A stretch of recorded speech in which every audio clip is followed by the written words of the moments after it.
Salut Combini, on est 3 frères sur 4 de la famille Kretz, de l'agence, la série L'Agence Immobilier de Luxe en Famille. Voilà, et là aujourd'hui on va essayer de vous estimer quelques maisons emblématiques de fiction que vous devez connaître. Ah, la maison des Simpsons, c'était incroyable les Simpsons. Elle a tout, le garage, la buanderie, franchement au niveau amenities, on peut pas faire mieux. Et le point fort, c'est le McDrive à 400 mètres là. Ah oui, c'est vrai. 400 mètres de la maison. Ça franchement, qui a un McDrive, un drive-through, à moins de 400 mètres de la maison. Donc ça pour moi c'est un plus 15% sur le prix déjà. Bon, c'est la maison typique américaine, mais je trouve qu'elle est plutôt bien faite. Le terrain de 1200 mètres carrés, franchement c'est rare, hein. C'est un bolo ça. Rien que le fait d'avoir Flanders comme voisin, ça vaut beaucoup d'argent. Ouais, c'est vrai. Là, on est encore à plus 15%. Et là, pour le coup, à l'intérieur, ça fait très 70s avec des couleurs hyper flashy. Ça revient complètement à la mode, c'est collector. Quelle serait ton estimation, Louis? 6 millions, moi, hein. 1 million, ouais, 1 million. On va mettre la cabane en sus. Ah oui. Hein, on va mettre la cabane en sus. C'est vrai. Et on va dire 1 million d'euros sans la cabane. Ouais, moi, c'est ce que j'adore.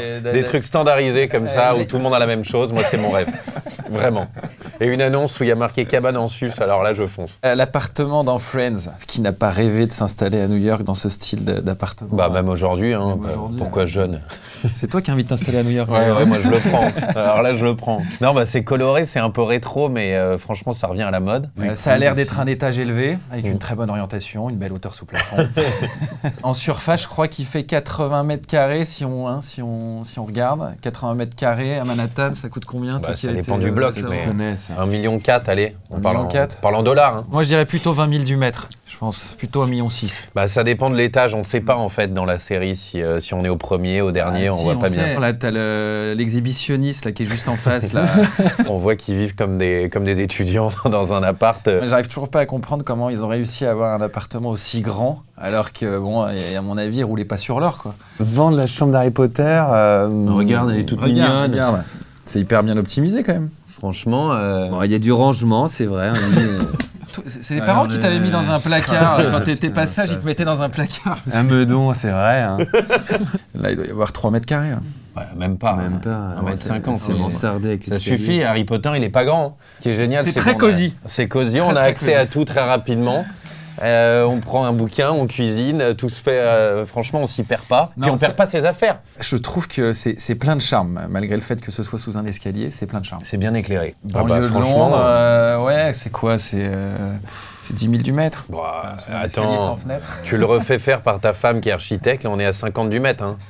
Donc 50 000 pounds voilà, pour le placard d'Harry Potter. Apprends-nous à laisser. Alors la maison des Byers dans Stranger Things, c'est la maison où les glauques, celle-là. Où il y a une guirlande de lumière. Ce qui est bien, c'est qu'on économise beaucoup d'argent sur la facture d'électricité quand ça s'allume. Donc ça, c'est à prendre en compte. Ce que je trouve sympa dans cette maison, c'est qu'on est en contact avec la nature. Pas seulement avec la nature d'ailleurs, parce qu'on se connecte avec des phénomènes un peu surnaturels. 3 chambres, 2 salles de bain en Géorgie.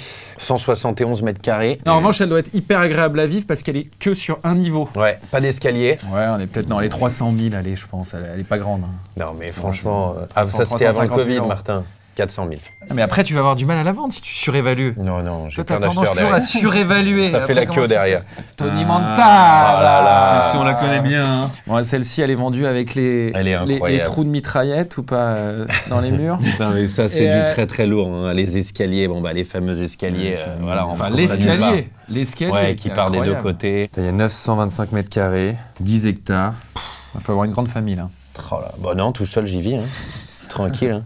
D'ailleurs, plutôt tout seul qu'avec une grande famille. Non, là, on est sur des montants, on est aux alentours des 25-30 millions. Petit 40, allez, un petit 40 millions. Ouais, on pourrait le tenter à 40. Non, mais attendez, là, si vous arrivez chez un client et que tu dis 25 et l'autre 40, ils vont nous prendre pour des amateurs. Ouais, mais là, on n'y est pas allé, c'est avant la visite. D'accord, mais il faut que le delta soit de 10 à 20% sur une estimation. Il faut voir combien il y a de trous dans les murs, de guns, voilà. Rien que les photos, on voit qu'elle est hantée. Tu mets un petit coup de peinture et tu caches vite tout ça. Hein. En revanche, je trouve qu'elle a une architecture très très intéressante et beaucoup de potentiel. Non, Louis, t'as une histoire, vas-y, raconte. Il y a une petite histoire dans un appartement qu'on avait à vendre. Et au moment où on ouvre la porte, la cliente nous dit « Ah non, il s'est passé quelque chose dans le salon, je peux pas rentrer.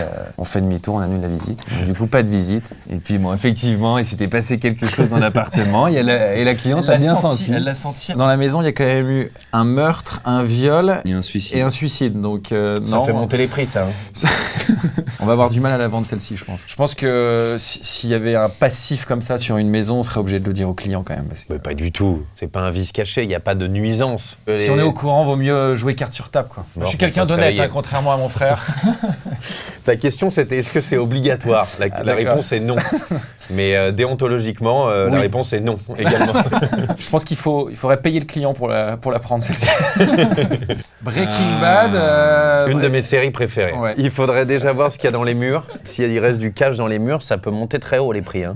Alors elle est où? Au Nouveau-Mexique, 4 chambres, 3 salles de bain, une piscine, 330 mètres carrés. L'architecture de la maison, elle n'a pas grand intérêt. Ouais, mais non, elle est sur un plateau, donc facile à vivre. S'il reste la baignoire pleine d'acide, franchement, t'arrives en voiture, bam, tu te gares rapidement, tout est simple. C'est vrai que si on retrouve un peu de cash dans les murs, ça peut peut-être financer quelques travaux. Ouais, c'est pas mal ça. Franchement, là, on est sur du 500 000. La maison de The Watcher, alors là pour le coup elle est très très très jolie, je trouve que l'architecture est magnifique. C'est un peu style Louisiane je trouve. Il y a marqué 360 mais à vue d'œil elle fait plutôt 500 je pense. Je croyais que déontologiquement c'était toi mais alors là... Mais tout dépend si tu comptes le sous-sol, c'est toujours la même chose sur une maison, on sait jamais si on doit le compter ou pas. Ah oui, il n'y a pas de carré si dans les maisons. Et en plus le sous-sol il est quand même très gai, il est aménagé, bah oui. voilà, et puis il y a ce... Il y a de la lumière naturelle, c'est une cour anglaise, c'est pas un sous-sol. Et puis attention à vos propos. Il y a le monte charge. Le monte charge, il vaut beaucoup d'argent. En revanche, il faut aimer avoir des voisins particuliers quand même. Ouais, mais ça met de l'ambiance. Non, au moins, il n'y a pas besoin de gardien. C'est-à-dire que les voisins surveillent la maison toute l'année. Oh, franchement, dans le Jersey... À 3 millions, non? Mais non, pas autant. Si. 1,5 million. Tu crois? Ouais, 1,3 million. Non, là, je pense qu'on peut monter quand même. Non, non. Si, si. 1,3. 1,3? Ouais. Mais pourquoi tu dis n'importe quoi? Comme ça, au nez. Pour le mini.